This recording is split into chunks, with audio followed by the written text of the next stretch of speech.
Salut à tous et bienvenue sur YouTube, c'est Sablir. Comme vous avez pu le voir, nous allons parler des transports du futur. Nous allons parler dans ces prochaines vidéos, car il s'agit en effet d'une série vidéo et non pas d'une grande globalité, dont nous allons survoler plusieurs sujets sur les transports, parler de ce que j'imagine sur le futur de tous ces transports-ci. Je pourrais peut-être dans les prochaines vidéos vous demander en commentaire, voire je vous demande en commentaire de mettre ce que vous pensez du futur des transports dans chacune des vidéos que nous allons faire. Cette série de vidéos me tient énormément à cœur, car je m'intéresse à toutes les époques, qu'elles soient anciennes. Par exemple, j'ai sorti une vidéo sur le Titanic. Actuelle, j'ai sorti il n'y a pas longtemps une vidéo sur le Costa Concordia, ou futuriste. Et j'ai remarqué que nous n'avons fait aucune vidéo futuriste sur la chaîne. Nous avons beaucoup parlé de sujets présents.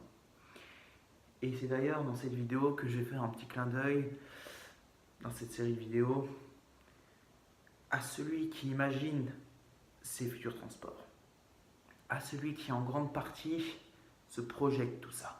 Je pense bien évidemment à celui sur lequel j'ai fait une vidéo, c'est-à-dire Elon Musk. Bravo à toi.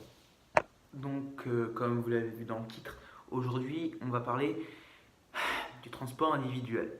Alors, transport individuel, ça pourrait en gros être l'équivalent aujourd'hui des voitures.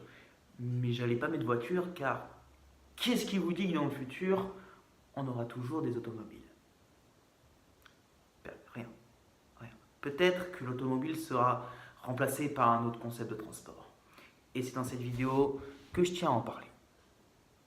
Pour mes visions d'avenir, je vais me projeter à plusieurs dates différentes pour m'imaginer une évolution logique. Et je ne sors pas ça de nulle part. C'est tout simplement en prenant comme référence ce que j'ai entendu, ce que j'ai vu, des sources donc qui sont assez fiables, des témoignages de personnes aussi que j'ai écoutés, de gens passionnés d'automobile. Et j'ai débattu aussi un petit peu sur le sujet avec eux. Et c'est pour ça qu'aujourd'hui, je vous en parle en vidéo. La voiture, le moyen de transport que tout le monde utilise très souvent. Il y en a beaucoup en France, 39 millions pour ceux qui se demandent. Donc ça fait quand même une voiture pour plus d'une personne sur deux, ce qui est absolument énorme. Parce qu'en France, nous sommes 65 millions pour ceux qui se demandent.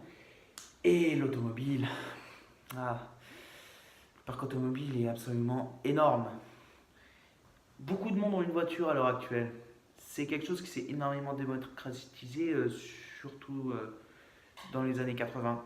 C'est-à-dire après les années 60, suite à la révolution féminine, parce que les féministes ont pris le dessus à ce moment-là, et les femmes sont devenues un minimum indépendantes, et ont fait elles aussi l'acquisition d'une voiture.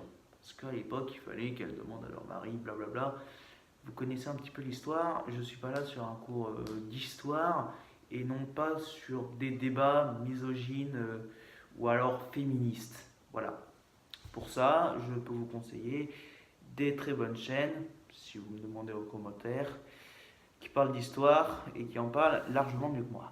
Bien, commençons sérieusement à parler futur. Déjà, la voiture thermique, beaucoup de monde vous le diront, elle est vouée à disparaître. Pourquoi? Simplement parce que les énergies fossiles, il n'y en a plus beaucoup. Les ressources s'épuisent à vitesse grand V. Et donc, il y a une alternative. Bon, je vais appeler ça une alternative parce que il y a plusieurs moyens d'y arriver. L'électrique. Alors, l'électrique, déjà, cette alternative a été apportée et beaucoup influencée par une marque de voiture en particulier, Tesla Motors. Et pour ceux qui se demandent, Tesla Motors, c'est une entreprise privée qui a été créée en 2004 par un certain Elon Musk. Oui, celui sur lequel j'ai fait une vidéo. D'ailleurs, j'ai parlé de Tesla Motors. Et pour ceux qui se demandent, la Tesla Roadster, qui est le premier modèle de Tesla, est actuellement sur une orbite héliocentrique envoyée par la Falcon Heavy lors de son vol test. Vous pouvez aller voir le lien du lancement, je l'ai vu en direct, ou alors le récapitulatif. Voilà. Toute publicité, ça fait toujours plaisir. Donc je vais m'attarder à une première date qui est 2025. Donc 2025, c'est dans très peu de temps, hein. C'est dans 7 ans. Donc voilà, ça arrive à vitesse grand V. Et à mon avis, en 2025, il y aura à peu près plus de 30%, en tout cas, plus d'un tiers du parc automobile français qui sera composé de voitures électriques. Voiture électrique qui va, je pense, d'ici 2040, représenter au moins 90% du parc automobile mondial, ce qui est le cas du thermique à l'heure actuelle. Donc pour beaucoup, l'électrique c'est le futur. Mais le futur, c'est vaste, d'accord. Le futur, ça peut être 2019 comme 2148, voilà, hein, ou 2256, c'est vous qui voyez. C'est pour ça que je vais donner quelques dates. Et pour moi, en effet, c'est le futur, mais le futur proche. C'est-à-dire les premières voitures électriques ont déjà pris place. Il y avait également l'arrivée des voitures hybrides au milieu des années 2000. Et maintenant, on arrive donc aux voitures toutes électriques. Mais le gros problème actuel des voitures électriques, et ce qui fait que ça explose pas énormément non plus pour le moment, et qu'on continue à acheter des voitures hybrides, c'est à cause de l'autonomie. Voilà, c'est tout dit. Le problème des voitures électriques, c'est qu'elles ont une autonomie beaucoup moins importante que les voitures thermiques à l'heure actuelle. Déjà 400 km pour une voiture électrique, c'est pas mal. Une très bonne voiture thermique, ça parcourt 1000 km en autonomie avec un plein de carburant. Donc on n'est quand même pas exactement sur les mêmes chiffres. De plus, vous pouvez penser, ah mais la voiture électrique, c'est génial, le carburant, ça coûte cher, l'électricité, ça coûte moins cher, au pire, ça revient moins cher au trajet. Pourquoi ne pas investir directement dans une voiture électrique dans ce cas ? Pour une raison bien simple, la batterie elle n'est pas à toi, il faut que tu la loues. Crois-moi, ça te coûte 2 pleins par mois. 2 pleins de carburant par mois, alors que sachant que tu fais peut-être un plein de carburant par mois, et encore c'est pas sûr. Donc autant vous dire qu'à l'heure actuelle, je vous conseille toujours les voitures thermiques. Mais peut-être que dans 10 ans, ça va changer. Je dis ça parce que les batteries vont évoluer, d'accord ? Et peut-être qu'elles vont vous appartenir. Parce que les batteries, oui, ne vous appartiennent pas. C'est d'ailleurs pour ça que vous devez les louer. Si tout cela se démocratise, la technologie va se démocratiser, les voitures électriques vont être de moins en moins chères. D'accord ? Le problème, c'est que il y aura peut-être des taxes sur l'électricité. Au final, il se peut que ça vous coûte aussi cher que le thermique. Mais en attendant, peut-être qu'à ce moment-là, le thermique, ce sera encore plus surtaxé. Donc ce serait certainement plus intéressant de prendre une voiture électrique. Donc pour moi en 2025, il y aura un tiers des voitures en France qui seront des voitures électriques. Minimum. Pour moi c'est une certitude. Et en 2040, ce sera plus de 80%. Ça ne m'étonnerait même pas. J'en suis même quasiment sûr.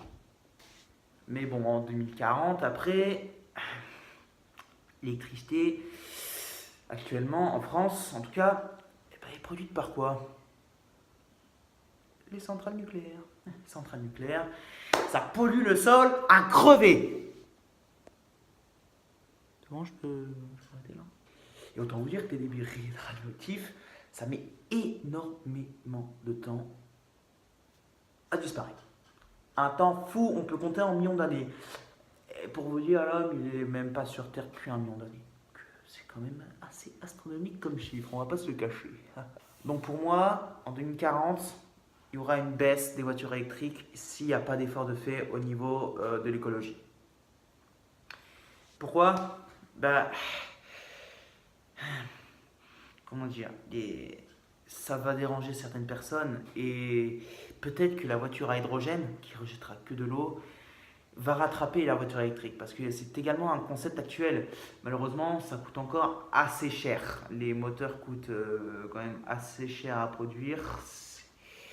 Et puis l'autonomie, on n'est pas encore sûr, c'est vraiment un stade expérimental. Mais qu'est-ce qui me dit qu'en 2040, ça ne viendra pas faire de la concurrence aux voitures électriques? Donc à mon avis, en 2040, les voitures électriques commenceront à être en déclin, sauf s'ils se mettent sauf si l'énergie électrique sera produite en grande partie par les panneaux photovoltaïques, par l'énergie éolienne, c'est-à-dire de façon éco-responsable. Car il se peut que la voiture à hydrogène explose tous les records et que la voiture électrique, finalement, n'ait pas un si grand impact que ça. Peut-être qu'il y aura un grand impact en 2020 et ensuite ça se fait rattraper par ce type d'automobile qui ne pollue absolument pas. Et peut-être que ça coûtera même moins cher que la voiture électrique. Et si c'est le cas, Elon Musk, des soucis à te faire. D'ailleurs, pour ceux qui se demandent, il y a une voiture électrique Tesla qui sera donc une version bas de gamme, si on veut, de la Model S, qui sera la Tesla Model 3, qui sera vendue à peu près 35 000 euros, donc c'est quand même pas hyper cher s'il y a des intéressés d'électrique ici, parce qu'aujourd'hui on peut quand même être mitigé entre les deux, c'est tout à fait compréhensible. Mais les voitures Tesla, elles sont quand même assez performantes, et c'est pour ça que c'est quand même assez intéressant d'utiliser. Puis ce qui est bien, c'est que sur le parc automobile, il n'y a plus que Tesla. Il y a également des constructeurs généralistes qui faisaient voitures thermiques, qui sont un peu convertis à l'électrique. Et je peux citer par exemple Renault qui ont mis en service la Zoé, ou même Citroën qui ont mis en service la C0, même si elle ressemble à rien. Regardez, elle est dans mon top 10 des voitures les plus moches. Voilà, mais c'est peut-être une voiture moche, mais elle ne pollue pas. Enfin, pas directement l'atmosphère en tout cas. Donc bon, il y a aussi la Prius que j'ai mis dans mon classement, qui est une hybride. C'est aussi une bonne voiture, sauf en design malheureusement. Et puis zut, on est en 2040. L'automobile électrique est légèrement en déclin. L'automobile qui fonctionne donc à l'énergie de l'hydrogène est en pleine explosion. En 2060, ça représente 70% du parc automobile. En 2070, on est à 90%. Mais en 2080, un nouveau moyen de transport vient remplacer l'automobile. Mais avant ça, remontons un peu dans le temps. Je suis un petit peu jaloux quand je dis ça. Eh, salut Fred. Eh bien, c'est tout simple. Grâce à ce... Non, je suis pas gêné. Nous sommes en 2030 et l'Hyperloop devient le premier moyen de transport ferroviaire, du moins le remplaçant du moyen de transport ferroviaire. Ce n'est pas ferroviaire. Et remplace donc 70% des lignes de TGV jusqu'en 2050. Cela donc devient le remplaçant du TGV actuel en France et aussi dans beaucoup de pays développés. L'Hyperloop donc prend une image de moyen de transport sécurisé, plus rapide que le train. Les transports régionaux en avion, c'est terminé. L'avion, maintenant, c'est réservé à l'international, voire même voué à disparaître. Vous verrez ça dans une prochaine vidéo. Et l'Hyperloop, donc, fait très bien son taf. C'est donc un moyen de transport qui remplace le train et pour le moment, c'est un transport en commun, rien d'autre. Il s'agit d'une capsule dépressurisée lancée à toute vitesse car n'étant pas soumise à des frottements. Donc nous sommes en 2080, l'Hyperloop arrive à aller à 5000 km/h, ce qui est quand même une vitesse de croisière très importante, alors que de base elle était de 1200 km/h, ce qui était quand même pas mal, on va pas se le cacher. La vitesse du son, aussi rapide qu'un avion supersonique dans ce cas. Et donc 5000 km/h, c'est l'Hyperloop de 2080 qui va tout de même 2 fois plus vite que le Concorde. Ah oui, on l'a remplacé celui-là. Et c'est là que les premiers concepts d'Hyperloop individuels sont mis en service. Enfin, du moins sont présentés. Et le premier Hyperloop individuel est mis en service en 2083. Et les premières lignes souterraines qui prennent place exactement sous les routes prennent forme. Ainsi, un véritable réseau international est créé et l'Hyperloop devient donc le moyen de transport individuel le plus utilisé en 2112. De base, c'était réservé aux riches, puis ça s'est démocratisé, tout comme l'automobile il y a plus d'un siècle. L'Hyperloop individuel devient donc extrêmement pratique.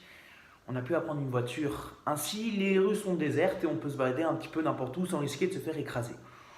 Ainsi, pour prendre l'hyperloop, il suffit de descendre dans son hyperloop, ce qui est quand même assez simple. Et ensuite, il y a des trappes qui sont un peu de partout, qui servent donc à remonter. Bon, c'est un système.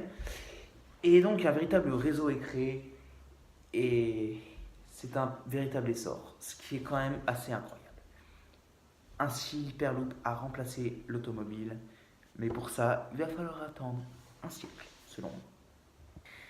Bien évidemment, ce que je viens de dire là, ce sont des espérances personnelles, des hypothèses personnelles. J'espère que ça vous plaît, j'espère que vous partagez plusieurs de ces hypothèses.